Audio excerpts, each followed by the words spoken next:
皆さんごきげんよう、上川薫です。今回取り上げる話題なのですが、ここ最近私は韓国が日本政府が決めた福島原発における処理水の海洋放出決定、これを韓国側が批判しているよという話を何度となく取り上げてきました。その動画の中においては、韓国側の主張がいかにおかしなことを言っているかといったことを解説してきたわけですが、そのおかしさというものは国際的にも認められるようになり、韓国側の主張に賛同するような国というものは今のところ現れる気配がありません。そのために韓国の孤立化というものはますます進んでいるわけですが、それによって韓国側がいよいよ自分たちの意見を変えざるを得ないようになってきたようです。このことは韓国側の批判の役目を負っていた韓国の外相の発言に見られます。しかし、そのような軌道修正というものは、韓国政府のこれまでの批判に比べればかなりおかしなことになっているので、そのことを伝える記事も非常に短いものとなっています。韓国側の主張がいかにおかしく、それによってどのような末路を迎えたのか見ていきましょう。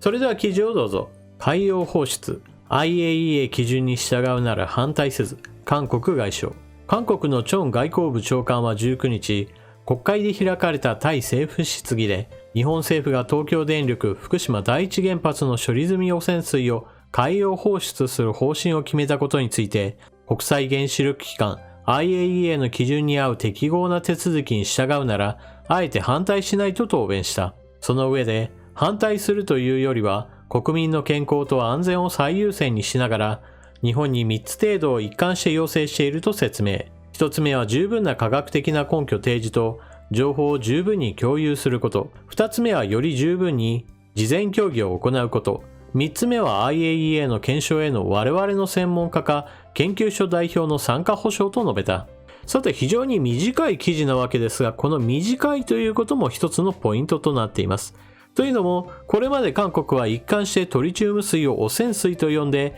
それらを海洋放出する日本を批判していました。しかし、その批判というのは全く的外れであることは、私の過去の動画の中でも述べてきましたが、このような動きは当然のように、他の国からの賛同を得られることはありませんでした。そのために、韓国はあえて IAEA が認めるのであれば、もうこれ以上の批判はしないかのような話をしているわけです。ただしこの態度というものも非常に上から目線なものであり、韓国が日本批判することに失敗したことを隠そうとしている意図というものを感じられます。また非常に短い言葉の中にも嘘や間違いというものが非常に多く含まれていることも一つの特徴です。まず第一に科学的な根拠提示という話ですが、これはまさにトリチウム水が環境基準にしっかりと適合するような形で薄めれば問題ないというのは、これまで各国の実績として積み上がっているものです。そのことは韓国の原発がトリチウム水を海に放出していることからも明らかです。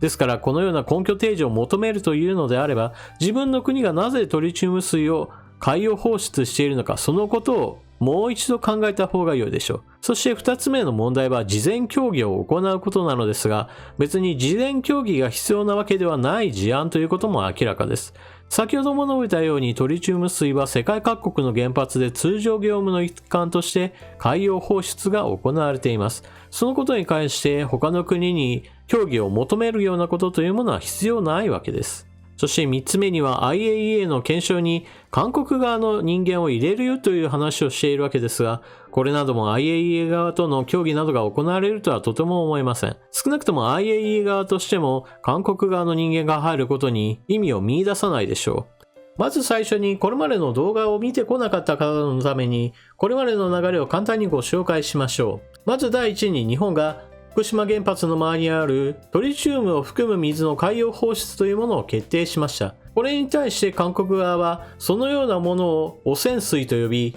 海に放出することなど許されないという話を延々とし、それによって日本政府への批判というものを強めました。そして原発の存在そのものに反対しているような環境団体を巻き込む形で日本への批判というものをさらに国際的にも広げようとしたのです。その一環として韓国は韓国を訪問したアメリカのケリー特使に対しても自分たちの批判に加わるように助力を求めました。しかし韓国側の主張というものがあまりにもデタラメなものであることからもアメリカ側はこのような要望というものを全く受け付けず、冷たく突き放しました。韓国側としてはそのような表立った動きだけではなく、裏ではアメリカ側から一体韓国は何をしているんだという、お叱りを受けたかもしれませんが、今日に来て韓国側の日本政府批判というものがガラッと様相を変えることとなりました。そのことが今回ご紹介した記事だったわけですが、彼らにしてみれば日本政府を批判する流れというものが国際的なものとして生まれないことはさすがに感じているでしょ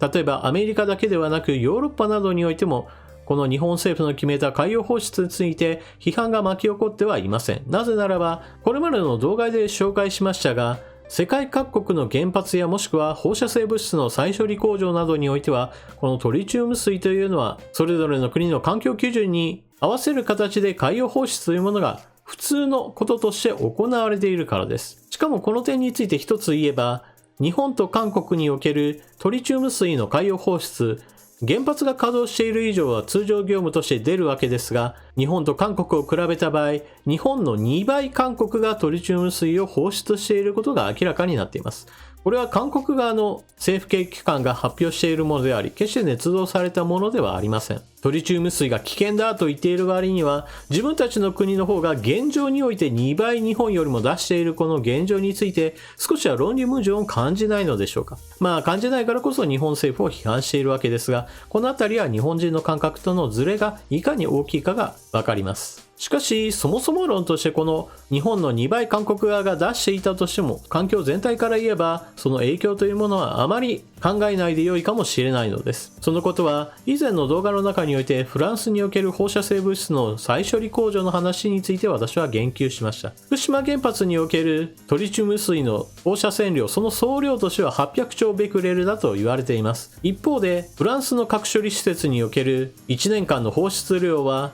1京4000兆ベクレルというふうに発表されています。桁数が全く違うわけです。しかも、福島の場合は総量であるのに対して、フランスの処理施設の場合だと1年間の話ですから、福島における処理水の放出量というものを何年にもわたっても行えば、その桁数の開きというものはどんどんと広がるでしょう。そしてそのような放出量のフランスなどにおいては、これまで問題が起きましたよという話などは全く聞きません。この放射性物質の再処理工場の稼働年は1976年、つまり十分な歴史がある話なのです。決してつい最近稼働して全く長期的な影響などが見られないなどという話ではありません。すでに半世紀近くの歴史があって問題がないということが実績として残っているものであり、これを軽視するのは科学的な考え方とは言えないでしょう。またトリチウムの放射線量の半減期というものは12年程度と言われていますから、年数をかけて放出することによっても自然にトリチウムの放射線量が下がっていくこの現象から見ても、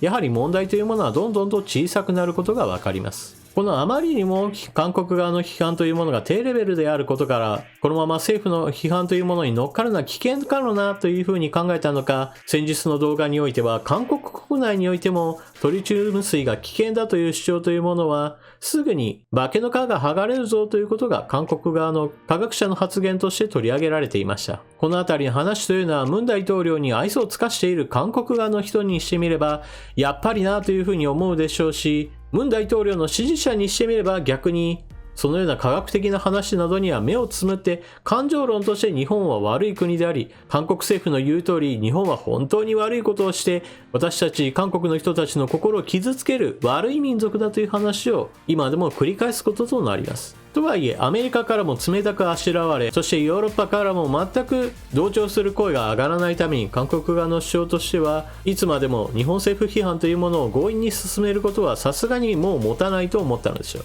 それが今回の記事に現れたような IAEA の基準に従った行為を行うのであれば、あえて反対しないという完全な上から目線での撤退というものを示したわけです。ですがこの発言についても完全な間違いであり、日本は IAEA との協力関係というものがしっかりと整えられています。ですから今回の件においてあたかも IAEA の基準を無視したかのような話というものは全くの間違った批判です。そして日本の決めた基準というのも国際的な基準から言えばかなり厳しいものであり、 IAEA の求めるような基準よりもさらに環境への配慮は高いと言えるでしょう。このようなこともあって IAEA は今回の日本政府の海洋放出についてはおおむね賛同しています。そしてこの賛同している IAEA がどのような存在であるかという点についても私たちは非常に気をつけなければならないことがあります。それは IAEA というのは別に日本の味方ではないということです。なぜ IAEA が日本の味方ではないか。それは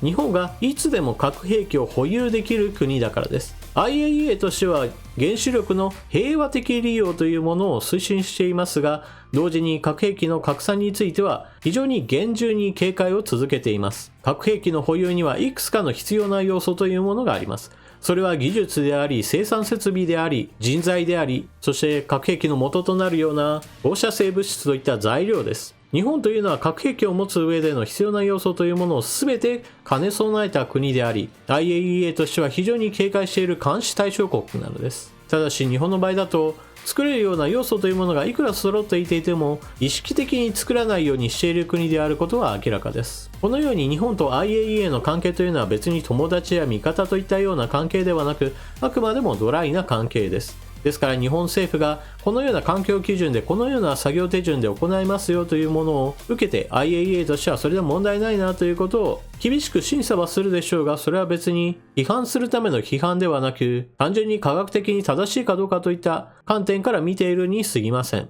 そういった意味では IAEA が今回の日本政府の決定に対して賛同しているということは非常に重要なのです。最後に韓国のこうした日本政府批判というものがいかに間違っているかおかしいかという話をしてきたわけですが、問題がないかといえば問題はありますということも同時にこれまでもお伝えしてきました。日本政府の示した環境基準であるとか、もしくは海洋放出にあたってしっかりと水で薄めますよといった話などについて、それがちゃんと実行されているか、また放射性物質を多くを取り除く ALPS という機械についてもしっかりと想定した性能というものを発揮しているのか、いわば処理済みの水が想定したところまで放射性物質が取り除けているかといったところなどについても十分な監視の目が必要なのです。同時にこのような科学的な論点だけではなく、感情論として怖い不安といったことを煽る人たちがいる以上、それを受けて実際に日本政府を感情論で批判する人たちというものたくさんいるのですから、それらの人たちに対して説明を何度となく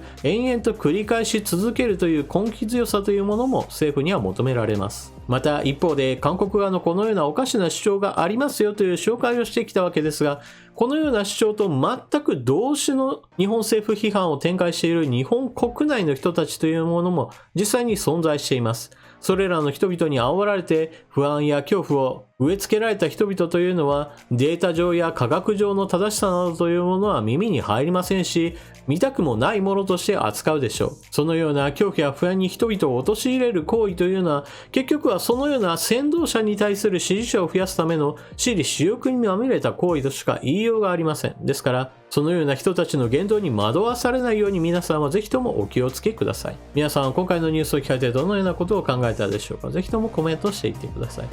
それでは動画を最後までご視聴いただきありがとうございました。チャンネル登録していない方はぜひともチャンネル登録を、そして動画を見終わったら評価ボタンのクリックもよろしくお願いします。それでは次の動画でまたお目にかかりましょう。またね。